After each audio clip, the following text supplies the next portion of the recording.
Very good morning to all of you. Now चलो, तो आज हम शुरू करते हैं क्लास 8 का चैप्टर नंबर 11, वो है फोर्स एंड प्रेशर।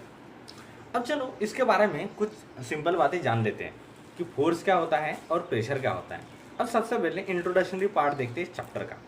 इस चैप्टर में हमें क्या करना है, हमें फोर्सेस के बारे में जान लेना है। ओके, उसके बाद में हमें और सारी चीज़ें जिस तरह से प्रेशर है, फोर्स के मैग्नीट्यूड और डायरेक्शन क्या होते हैं, उसके बाद में उसके रिजल्टेंट इफेक्ट्स क्या है, एप्लीकेशंस क्या है, इन सारी चीज़ों के बारे में हम जानेंगे। तो चलो शुरू करते हैं फोर्स एंड प्रेशर। तो शुरुआत में आता है इंट्रोडक्शन ऑफ फोर्स। अब फोर्स क्या है, तो सबसे पहली बात एक क्वांटिटी आती है फोर्स।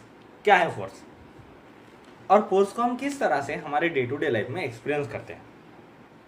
अगर हमारी डे टू डे लाइफ को कंसिडर किया जाए तो विदाउट फोर्स हम कोई भी चीज़ को नहीं कर सकते। जिस तरह से हम क्या करते हैं, हमारे दिन की शुरुआत ही होती है अलार्म बंद करने से। ओके, हम उठते हैं किसी चीज़ को, हमारे सबसे पहले हम क्या करते हैं, फ्रेश होते हैं। हमारे घर वाले हमको कुछ काम बोलते हैं, ये चीज़ उठा के वहाँ पे रखो, वो चीज़ उठा के वहाँ पे रखो। किसी भी चीज़ को उठाने के लिए, ओके, लिफ्ट करने के लिए, या किसी भी चीज़ को ढकेलने के लिए, ओके, पुश करने के लिए, पुल करने के लिए फोर्स की रिक्वायरमेंट होती है। ओके, जिस तरह से हमने क्या किया कि अलमारी को ओपन किया, मतलब हमने डोर को क्या कर दिया, डोर को ओपन किया। डोर को ओपन के लिए कुछ फोर्स लगा होगा, तो जो क्वांटिटी डोर को ओपन करने के लिए लगी उसे कहेंगे फोर्स। तो ये हो गया एप्लीकेशन, फोर्स का हमने एप्लीकेशन कर दिया। दूसरा एप्लीकेशन क्या, अगर हमें अलमारी का डोर हमने ओपन किया, हमारे कपड़े निकाले, स्कूल का यूनिफॉर्म निकाला, फिलहाल तो स्कूल बंद है तो मज़े ही हमारे। ओके, तो हमने क्या किया, ओपन किया और उसमें से स्कूल का यूनिफॉर्म निकाला, फिर रेडी हो गए। अब हम क्या कर रहे हैं कि हम डोर ओपन कर रहे हैं, डोर, उसके बाद में डोर को क्लोज कर रहे हैं। फिर हमने क्या किया, उसका ड्रॉप निकाला, उसमें से हमारे कपड़े निकाले, फिर उसको क्लोज किया। हम फिर चीज़ लिफ्ट कर रहे हैं। ओके, तो हम डे टू डे लाइफ में इस तरह से जो भी काम करते हैं, चीज़ों को लिफ्ट करना, पुश करना, पुल करना, ओके, कूलर की पोजीशन बदल देना, है ना, कूलर को यहाँ से उठाकर वहाँ पे लेके जाओ, यहाँ पे ठंडी हवा नहीं लग रही अच्छे से। ओके, अगर रोलिंग वाला कूलर है तो हम क्या करते हैं, हम सारी चीज़ों में क्या कर रहे हैं, एप्लीकेशन ऑफ फोर्स कर रहे हैं। हमें कुछ ताकत लग रही है, कई बार हम बहुत थक जाते हैं, खेलने चले गए। ओके, अगर अब हमें बॉल को, हम क्रिकेट खेल रहे हैं, हमें बॉल को बाउंड्री तक पहुंचाना है तो हमें फोर्स लगेगा। अगर हमें चौका मारना है तो फोर्स लगेगा, और छक्का मारना है तो उससे भी ज़्यादा फोर्स लगेगा। हमें बड़ी ही ज़्यादा फोर्स लगाकर उस बॉल को बाउंड्री के बाहर पहुंचाना पड़ेगा।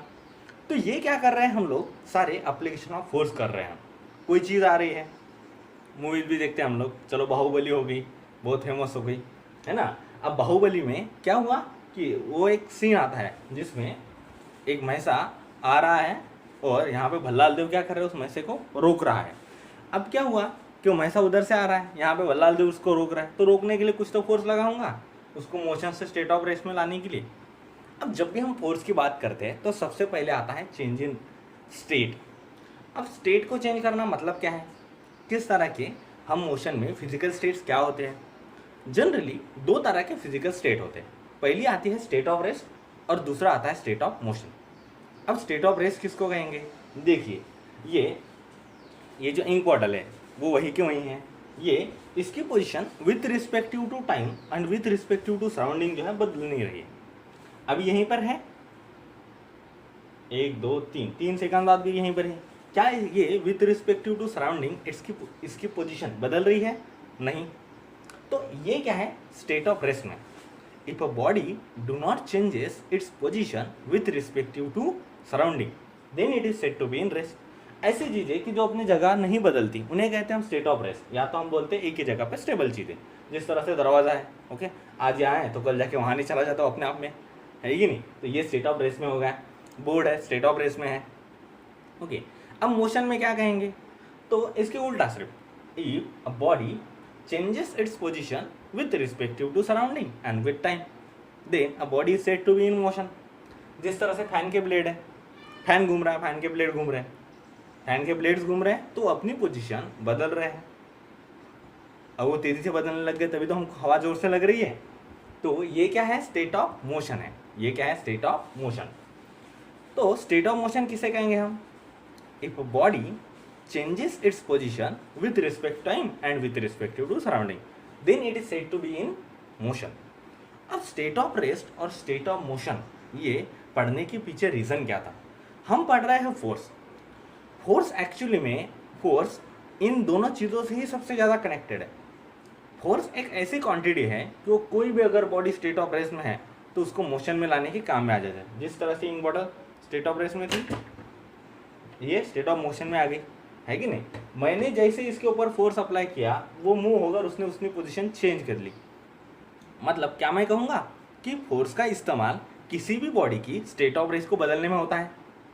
कह सकता हूँ कि नहीं कह सकता हूँ? किसी भी बॉडी को स्टेट ऑफ रेस्ट से बदलना है, मुझे स्टेट ऑफ रेस्ट से स्टेट ऑफ मोशन में लाना है, तो मुझे क्या करना पड़ेगा? फोर्स अप्लाई करना पड़ेगा। उल्टी बात भी हो सकती है। क्या ऐसा हो सकता है कोई चीज़ मोशन में है और उसे स्टेट ऑफ रेस्ट में लाया जाए? अगर मोशन वाली चीज़ को रोकना है तो क्या करना पड़ेगा? फिर से फोर्स अप्लाई करना पड़ेगा। जिस तरह से हमने बाहुबली में देखा, क्या हो रहा है कि वो जो भैंस है वो बड़ी तेज़ी से चलती आ रही है, मतलब वो मोशन में थी। ओके, हम बोल रहे थे ना, जो भैंस है वो उसकी पोजीशन बदल रही थी समय के साथ और तेज़ी से आ रही थी भल्लाल देव के पास में, और उसने उसको रोक दिया। उसने उसके ऊपर फोर्स अप्लाई किया, लेकिन कुछ देर बाद वो रुक गई। जब उसने उसके ऊपर फोर्स अप्लाई किया तो उसने उसके मोशन की स्टेट को बदल कर रख दिया और स्टेट ऑफ रेस्ट में ला लिया। तो क्या हम बोल सकते हैं फोर्स ये किसी स्टेट ऑफ मोशन वाली चीज़ को स्टेट ऑफ रेस्ट में भी ला सकता है ऑब्वियसली। और फोर्स का इस्तेमाल किस चीज़ में हो सकता है? ये तो हो गया चेंज इन स्टेट। ओके, मतलब हम बोलेंगे force is required to change the state of rest of a body और the state of motion of body. और क्या कर सकते हैं हम?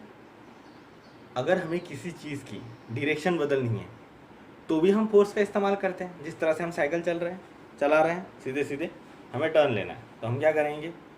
मोशन तो वो चल ही रहा है, उसका मोशन के साथ में वो हैंडल को तिरछा कर देंगे, तो उसके लिए हमें फोर्स लगेगा, है कि नहीं? बिना ताकत के हो सकता है क्या वो?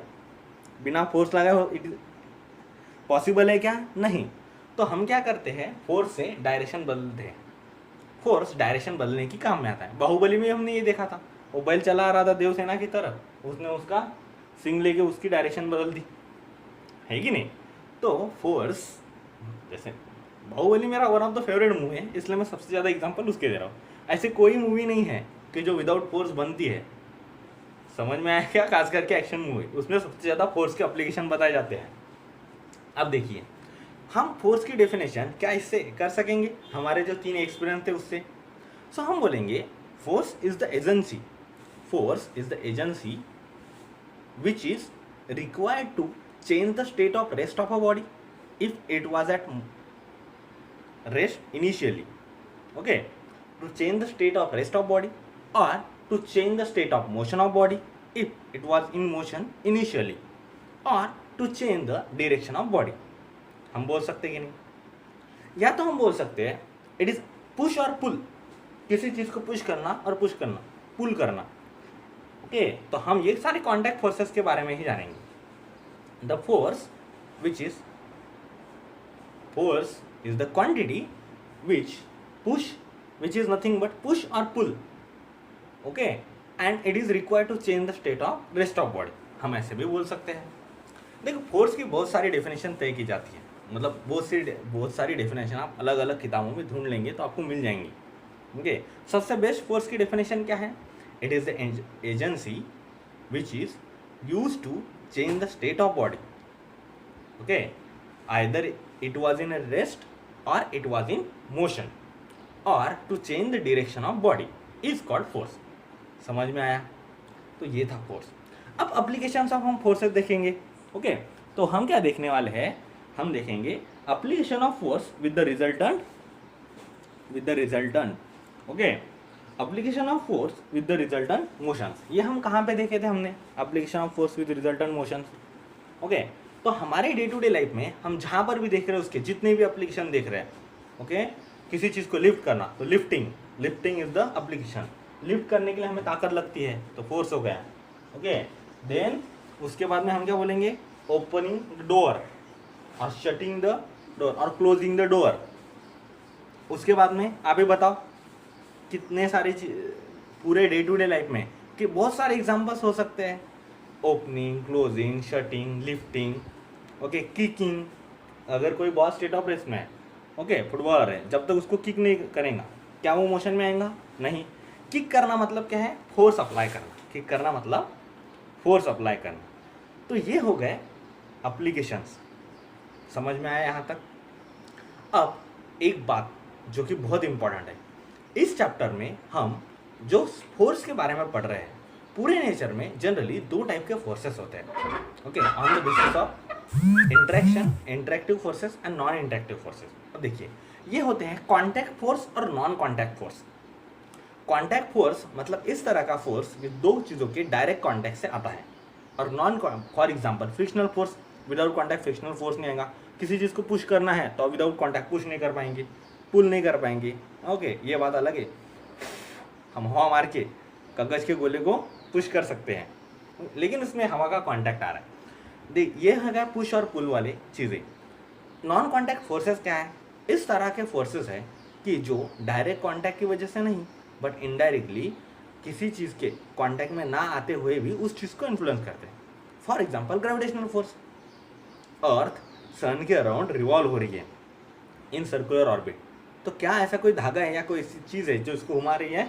जिस तरह से हमने एक पत्थर को धागा बांध दिया, गोल गोल घुमा दिया, तो यहाँ पर stone is tied to a string and whirled in a horizontal circle. In this case the force is applied, okay, the force is applied by the string on that stone. और वो फोर्स क्या है? Tension वाला force है। इस case में force आ रहा है, एक्चुअली में कॉन्टैक्ट है दोनों के बीच में और कॉन्टैक्ट फोर्स है। लेकिन ग्रेविटेशन में ऐसा नहीं है, ये नॉन कॉन्टैक्ट फोर्स में। इस पूरे चैप्टर में थ्रू आउट 8 क्लास में ही थ्रू आउट जनरली हम सारे कॉन्टैक्ट फोर्सेस के बारे में बात करेंगे। ये सारा चैप्टर हमारा कॉन्टैक्ट फोर्स के बेस पर ही है। ओके, समझ में आ गया है? यहाँ तक कोई डाउट है? ये तो होगा हमारा इंट्रोडक्शनरी पार्ट। नेक्स्ट लेक्चर में हम इसके आगे का पढ़ना शुरू कर देंगे। ओके।